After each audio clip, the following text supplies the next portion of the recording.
So I remember my first weeks of watching and consuming self-improvement content. I was just feeling so overwhelmed by the sheer quantity of information that was thrown at me. And it just seemed like no matter how much content I was watching, I just couldn't get a grasp on how to start. Don't get me wrong, everything was useful information. The only problem was that I couldn't apply any of it because I lacked the time and the structure to implement those strategies in my day. But at the same time, I felt this urge to start working on myself. I just didn't want it to keep living the same typical life forever. I just wished someone had explained to me how to clearly organize my day. So this video is meant to be exactly that. It's a 6-step roadmap.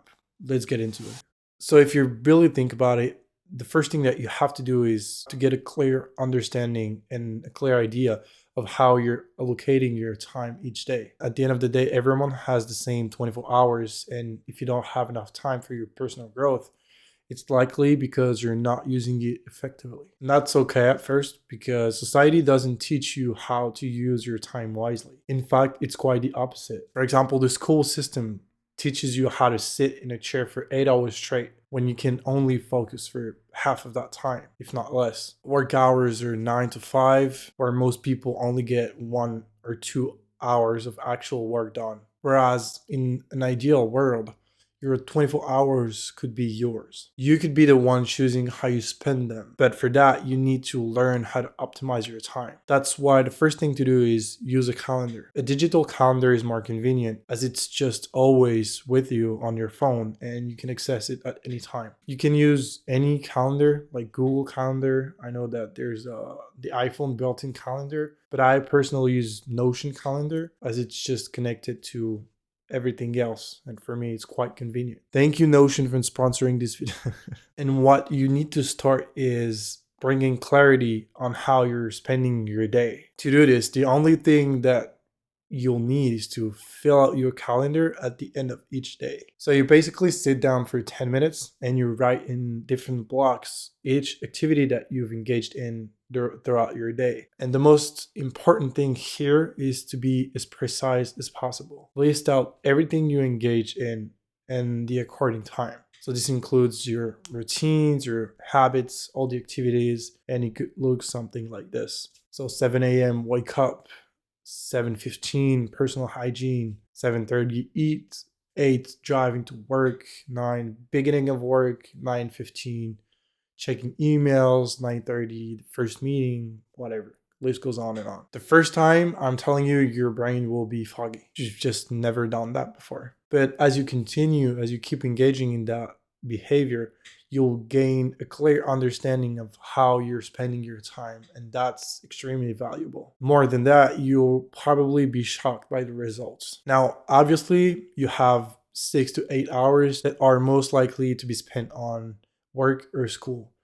And that's how it's supposed to be when starting, obviously. You cannot really change that. That's why we're going to focus on efficiency. Now that you have a clear understanding of your day and you just realized how you're actually spending your 24 hours, it's time to reduce/eliminate distractions. Because the advantage that you have over most people now is that you know exactly how your time is being spent. And you can use that to start reducing the unhelpful distractions. These are the types of distractions that kill your focus while bombarding you with dopamine hits. The use of social media, dating apps, video games, even emails can be unhelpful distractions. On the other hand, useful distractions are activities that help you relax and take your mind off of things when the work is done. So even video games, for example, they can be useful distractions when used at the right time and for the right reason. And if you start to reduce the number of distractions,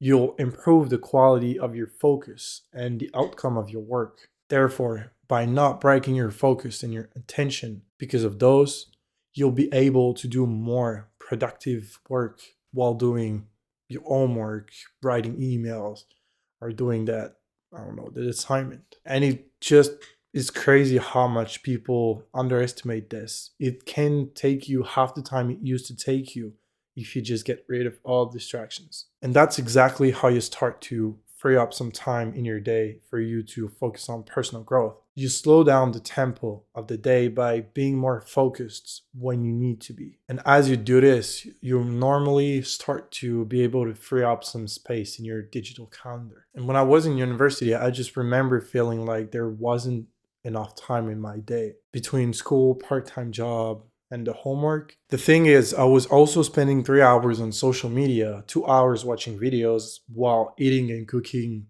3 times a day. And with the second step, you take care of the distractions. With the third one, you're going to address the duties that require time and are necessary, but can easily be optimized. So that's mainly cooking, doing laundry, cleaning, that kind of stuff.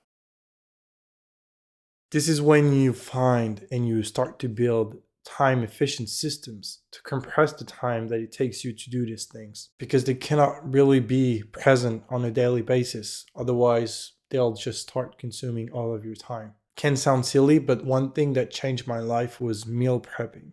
I'm not kidding you. Once a week on Sunday morning, I'd go down to the community kitchen at the time and prep 15 meals for the whole week. At first, it would take me an hour and a half to get this done. But if there's one thing your brain is good at, is making recurring activities more efficient. And after a few weeks, I was able to cook for the whole week in under 45 minutes. I remember timing myself to improve my score. Because as you engage repeatedly in those systems, you're able to see ways to optimize them, ways to make them more efficient. For instance, once I knew how to cook 15 meals and how much time it took me, I would start doing the laundry at the same time and time it perfectly. So in an hour and a half, I was able to do the laundry and cook for the whole week. That's a major part of your day that's just like freed up. But the condition for this to work is to engage exactly when you say you would. This approach doesn't work well with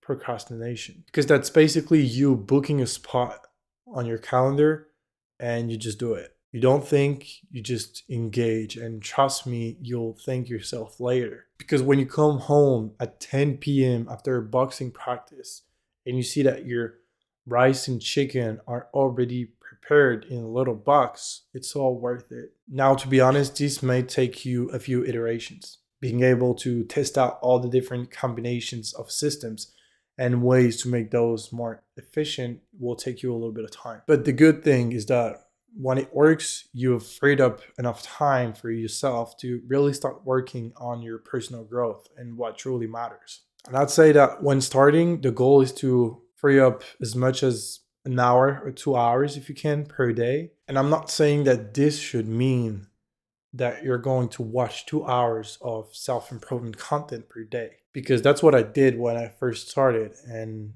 it only made me feel overwhelmed.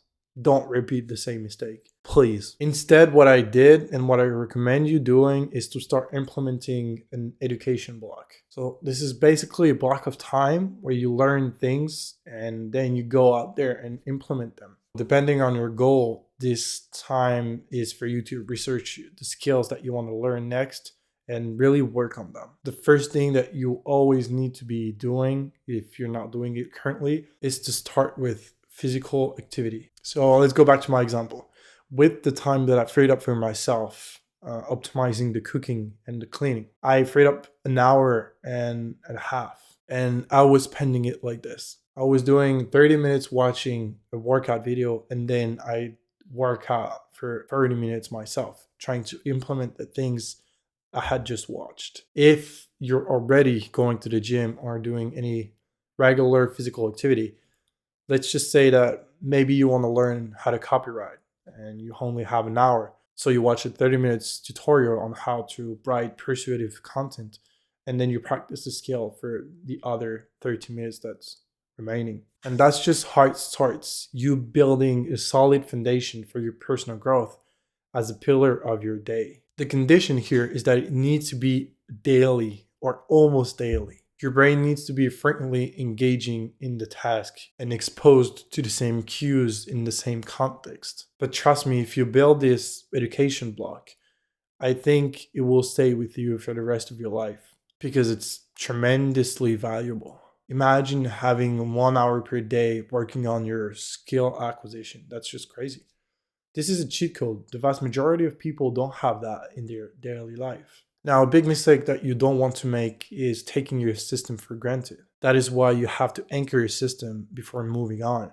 Most people, when implementing something like this, they will reduce their engagement with the system after 2 weeks. That, for example, when you start telling yourself that maybe you have to do it this week because you've already been doing this for a while and it just won't disappear overnight. But if you're not cautious, if you don't take the time to stabilize your system, inertia will slowly bring you back to your initial state. You have to engage repeatedly in the same actions for longer than you might think. So, how much time does it take? That's the $1,000,000 question. At least 2 to 3 months to start becoming somewhat automatic. But estimating this is very hard and depends on a lot of different variables. The thing is, at first, it's very hard to engage and do the thing. There's a lot of friction. But as you keep engaging, the friction becomes lighter. And people will mistake this as a sign that their habit is now an inherent part of their lifestyle. But it takes more time than that. Going through the hardship of implementation is just the first phase. So if your newly found habit was to start going to the gym, just because you feel better after engaging for 2 months straight doesn't mean that you can back down. One thing that's crucial as you go through these steps is the social support that you have. If you have a solid social group behind your back, your chances of succeeding are multiplied. That's exactly why I've built my community, and it's free for now. Once the system is anchored, you repeat the whole process and you start to build a new system that you will just stack on top of the one that's already part of your life. Now, you know a system is fixated and solid when it becomes automatic. Your brain already knows exactly what you're going to do and at what time you're going to do it. You've programmed your brain to activate this system on autopilot. Coming back to my example about me prepping and doing the laundry, I'm gonna stick with it until the last second of this episode. After a couple weeks, my brain knew exactly that on Sunday from 7 to 9 a.m., I was meal prepping, doing, and folding the laundry. That's all I was doing while listening to a podcast. Yeah, I was doing that. I anchored this habit in my routine so strongly that I didn't have to think about it anymore. My body just would automatically go for it. Now imagine how powerful and convenient that might be if you were to automate these types of systems to free up more of your time. You could be more focused. You could get more work done. You could get in shape. You could have more time with your family. Pretty much everything that's meaningful, because you'll tell me if that's the case for you, but cooking and doing the laundry isn't for me. And that is the power of structuring your day. And that's also exactly how to build self-discipline. Obviously, at first, it will be difficult and it takes more time than you'd expected. But after a while, if you keep doing this consistently, you will get better at it. You'll build systems faster and those systems will be more efficient in the end. Having a defined and clear structure is key to personal growth. Think about it. Nothing's happening if you don't make time for it. More than that, you'll be able to implement the habits that you want and maximize your chances of building a sustainable and meaningful lifestyle. So I hope this helps. Trust the process.